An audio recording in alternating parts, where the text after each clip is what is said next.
Wow, e-bike roda 3 harga 1,500 je.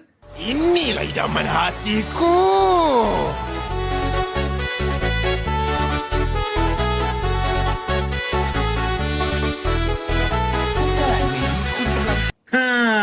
Kalau anda percaya, memang anda lah target dia. Iklan nampak legit daripada China, kereta mini siap. Harga tak masuk akal, tapi ramai terperdaya. Step dia simple. Klik iklan, dia suruh WhatsApp, masuk WhatsApp, terus minta detail. Lepas tu, terus suruh buat bayaran online.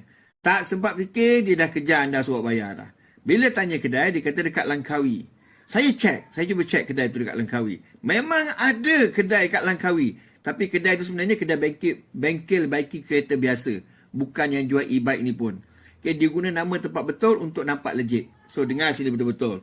Barang harga kalau tak masuk akal, suruh bayar terus, tak ada showroom, itu dah kira macam scam tu. Kalau benda terlalu murah, itu bukan deal, itu perangkap. Nak beli, pergi tengok depan mata kalau benda macam ni. Okay, jangan buy ikut gambar je. Share video ni, tolonglah share video ni bagi semua orang sedar yang benda ni tak betul, benda ni salah. Supaya seramai orang sedar, benda ni tak betul, benda ni tipu, satu scam.